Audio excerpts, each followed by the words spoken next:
Gas থেকে দ্রুত চলে এসে মোবারক ভাইয়ের কাছে টাকাগুলো জমা দিয়ে দেন।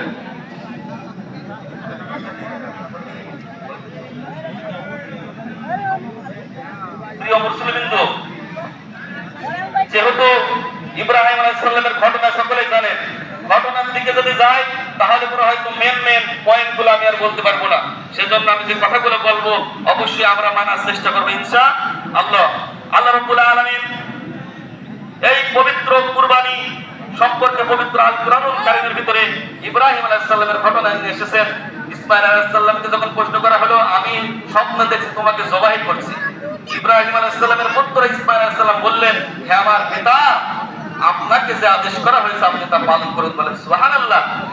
আজ যদি ইব্রাহিম আলাইহিস সালামের ছেলে ইসমাঈল আলাইহিস সালাম যদি কুরবানি হয়ে যেত, হয়তো আমাদের কাউরের বড় ছেলে, কিন্তু আমরা যারা বড় ছেলে আছি কিংবা মেজো ছেলে আছি, যে কোনো একজনকে কুরবানি করতে হতো। তো সেই পরিপ্রেক্ষিতে যাদের সম্পদ আছে, আল্লাহ কত ভালোবেসে আমাদেরকে এই সব বাদ দিয়ে শুধু ইব্রাহিম আলাইহিস সালাম পরীক্ষায় পাস করানোর জন্য পাস করেছেন তিনি, সেই জন্য আল্লাহ রাব্বুল আলামিন ভালোবেসে মেহেরবানি করে আমাদের পশু কুরবানির ব্যবস্থা চালু করে দিয়েছেন। বলেন সুবহানাল্লাহ। এখন যদি সন্তান দেখেন, সন্তানের বদলে মানুষের বদলে আল্লাহ রাব্বুল আলামিন পশু কুরবানির ব্যবস্থা চালু করে দেওয়ার পরেও আমাদের যাদের সম্পদ আছে তারা যদি কুরবানি না দেয়, তাহলে কিয়ামতের ময়দানে আল্লাহ রাব্বুল আলামিনের কাছে জবাব দেওয়া লাগবে কি লাগবে না? কথা বলেন। আর হুজুর একটা কথা বলেছেন যে পশু থেকে আমরা শিক্ষা নেব। কি শিক্ষা নেব? পশুর যে আচার ব্যবহার আছে, এই পশুর আচার ব্যবহার আমরা কি করব? পশুর ত্যাগ করে ফেলাবো। কুরবানির অর্থ হচ্ছে ত্যাগ করা। কি করা বলেন তো? ত্যাগ করা। কুরবানি মানে ত্যাগ করা। আপনি মিথ্যা কথা বলি, মিথ্যা কথা বলবো না, এটা ত্যাগ করা। আমি সুদ খাই, সুদ খাবো না, এটা ত্যাগ করা। কুরবানির থেকে শিক্ষা হচ্ছে আমি শুধু যে পশু কুরবানি করবো আর হয়ে যাবে তা নয়, এখান থেকে অনেক শিক্ষা আছে। কথা বলেন, কি আছে? অনেক শিক্ষা আছে। আমি 5 ওয়াক্ত নামাজ পড়ি না, আমি নামাজ পড়বো, তার মানে পড়তাম না, এটা ত্যাগ করলাম। এখন থেকে পড়বো শুরু করলাম। কি বলেন? সময় অযথা নষ্ট করতাম, ওই সময়টা আমি ভালো কাজে লাগাবো, এটাই হচ্ছে ত্যাগ। আমি খারাপ পথে থাকতাম আর থাকবো না, এটাই হচ্ছে ত্যাগ। আমি ভালো মানুষের পেছনে ঘোরাঘুরি করতাম না, এখন ভালো মানুষের পেছনে ঘোরাঘুরি করবো, এটাই ত্যাগ। আর এটাই কুরবানি। কুরবানির অর্থ হচ্ছে ত্যাগ। ত্যাগ মানে কুরবানি, কুরবানি মানে ত্যাগ করা। কথা বুঝে আসছে বিষয়টা? সেজন্য আমরা যত রকম খারাপই আছে যদি ত্যাগ না করতে পারি, এই কুরবানি আমাদের কোনো শিক্ষাই দিল না। কথা বুঝে আসছে? এই কুরবানির থেকে কোনো শিক্ষাই আমরা দিতে পারলাম না। যদি আমরা খারাপ না থাকতে পারি, ভালো না করতে পারি, তাহলে মনে করবেন এই নামাজ পড়তে এসেছি আর একটু হাসি তামাশা করে চলে যাবো, এটাই শেষ। এখান থেকে আমাদের কোনো শিক্ষা দিল না। তা আপনারা যারা উপস্থিত আছে, ছেলের বাপ মেয়ের বাপ, আমি প্রত্যেকবার বলে থাকি, এরপরও কিন্তু আমরা সেই সেবাদের খেয়াল করি না। তারপর আজকে আবারও মনে করে দিতে চাই যে আপনার ছেলেটা কি করছে, রাতের বেলা বালিশের তলায় ফোন নিয়ে কার সাথে কথা বলছে, মেসেজ করছে, সেটা আপনি অবশ্যই খেয়াল রাখতে হবে। আর আমার মনে বলে এখন বর্তমান যুগে বিএ পাস করার আগে জেনারেল যারা পড়ে তাদের মোবাইল দিয়ে ঠিক নাই। কথা বুঝে আসছে? বিএ পাস করবে, তারপরে মোবাইল নেবে, বিএ করে নিতে হবে, তারপর মোবাইল, বিয়ের পরে সে মোবাইল নেবে। তাও টাচ ফোন দেওয়া যাবে না। যদি দরকারের জন্য দেন, বাটন ফোন দেবেন। কি ফোন? বাটন ফোন দেবেন। আশা করা যায় আর একটু যদি ইসলামী শিক্ষা থাকবে আশা করি। আর যদি 6 পড়ে, 7 পড়ে, 5 পড়ে, 8 পড়ে, আপনি যদি তাকে ফোন কিনে দেন, আপনার ছেলে আপনার মেয়ে যে গুনাহ করবে, আপনি মনে করছেন আমার মেয়ে খুব ভালো মানুষ, কিন্তু আপনি জানেন না তার 10 জায়গায় লাইন আছে। কথা বুঝে আসছে?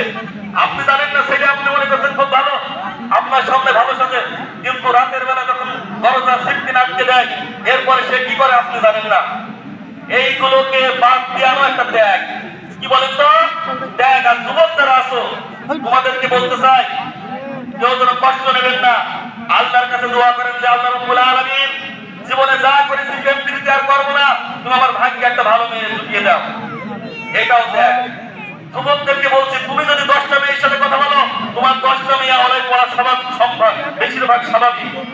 ওয়াল আইনা বিল আইনা ওয়াস সিন্না বিস সিন্না ওয়াল জুরুহা কিসাস।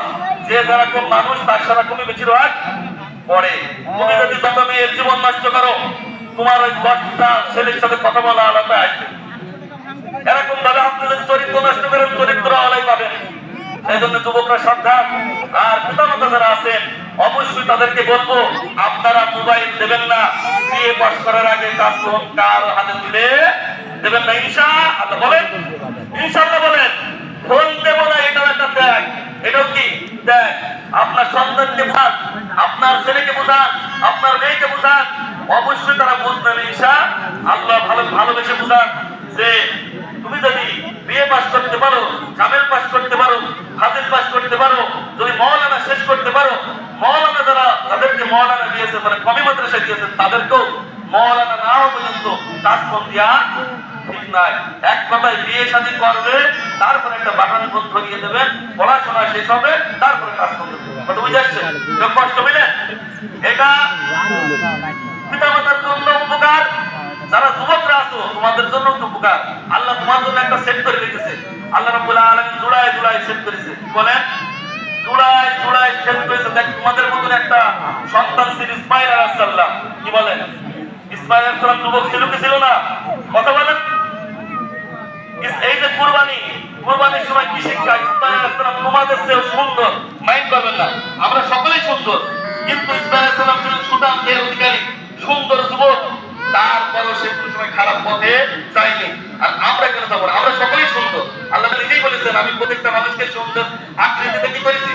সৃষ্টি করেছি। সেই জন্য কেউ মন খারাপ করবেন না। অবশ্যই আমরা ইসমাঈল আলাইহিস সালামের মতো হব। আমরা বয়সে আমাদের নবী হযরত মুহাম্মদ রাসূলুল্লাহ সাল্লাল্লাহু আলাইহি ওয়াসাল্লাম যেভাবে চলাফেরা করতেন, আমরাও সেভাবে চলব ইনশাআল্লাহ। আর অনেক যুবক মনে করে, অনেক মানুষ মনে করে যে আমাদের মনে হয় মানাবে না।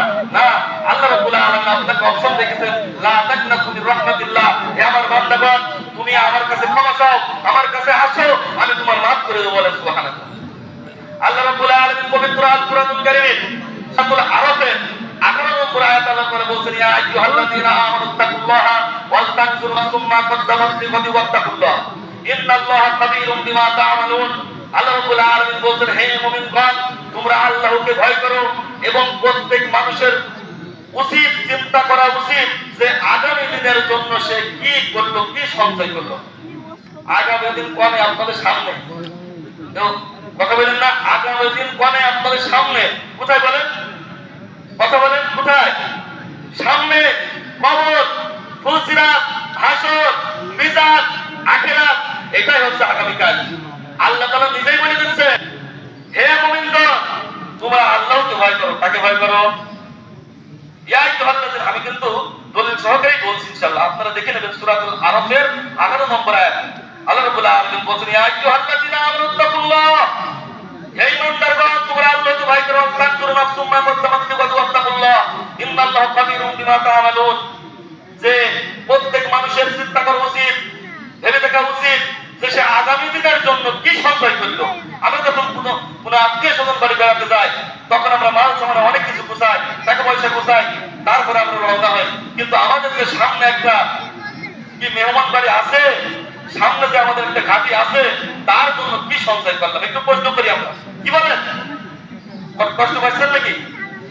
জীবনটা শান্তি হয়ে যাবে। আপনি ফজরের নামাজ পড়বেন, ফজরের পরে একটু জিকির আজকার করবেন, কুরআন তেলাওয়াত করবেন, দেখবেন এমন একটা প্রশান্তি পাবেন, পৃথিবীর টাকা পয়সায় প্রশান্তি নেই, গাড়ি বাড়িতে এই প্রশান্তি পাবেন না। তাই বলে যাদের গাড়ি বাড়ি আছে তাদেরকে তো বলছি সেটা নয়, গাড়ি বাড়ি থেকেও যারা ফজরের নামাজ পড়ে কুরআন পড়বেন, দেখবেন ওই গাড়ি বাড়ির চেয়েও কুরআন পড়াতে বেশি কি আসবে? সুখ আসবে। আপনার আছে সম্পদের থেকেও বেশি সুখ পাবেন যখন ফজরের নামাজ পড়ে একটু কুরআন তেলাওয়াত করলেন, যোহরের নামাজ পড়ে একটু কুরআনের কথা আপনি শুনলেন, মাগরিবের আসরের নামাজ পড়ে একটু কুরআন পড়লেন, একটু ভালো মানুষের সাথে চলাফেরা করলেন, একটা শান্তি পাবেন। এই শান্তি আপনি পৃথিবীর কোথাও পাবেন না। নামাজের মধ্যে যে শান্তি, রোজার ভিতরে যে শান্তি, কুরআন তেলাওয়াতের ভিতরে যে শান্তি, এই শান্তি পৃথিবীর কোথাও খুঁজে পাওয়া যাবে না। এরপরে আল্লাহ রাব্বুল আলামিন বললেন, প্রত্যেকটা ব্যক্তিকে ভেবে দেখা উচিত, চিন্তা করা উচিত সে আগামী দিনের জন্য কি সঞ্চয় করলো, কি জোগাড় করলো, কি মাল সামানা জোগাড় করলো। এবং রব্বুল আলামিন আবার বলছেন, হে ঈমানদারগণ, তোমরা আল্লাহকে ভয় করো। আবার বলছেন, সুতরাং তোমরা আল্লাহকে ভয় করো, তোমরা যা করো সে বিষয়ে আল্লাহ রাব্বুল আলামিন অবগত আছেন। ফামান ইয়ামাল মিসকাল যাররাতিন খায়রান ইয়ারা ওয়া মান ইয়ামাল মিসকাল যাররাতিন শাররান ইয়ারা। আল্লাহ রাব্বুল আলামিন বলছে যাররা পরিমাণ কেউ যদি ভালো কাজ করে সেটাও আল্লাহ অবগত আছেন। শুধু কিছু বলেন না, ঘুড়ি যখন আমরা উড়াই তখন কিন্তু লাটাইটা কার হাতে থাকে? কথা বলেন, আপনাদের হাতে থাকে। আপনারা ছোটবেলায় চালিয়েছেন, যে ব্যক্তি ঘুড়ি চালায় তার হাতে থাকে লাটাই, আর ঘুড়ি উপরে গিয়ে বলে আরে না ফোনা নিছি। আল্লাহ রাব্বুল আলামিন বলেন কুল্লু নাফসিন যায়িকাতুল মাউত, যাদের প্রাণ আছে তাদেরই একদিন মৃত্যুর স্বাদ গ্রহণ করতে হবে।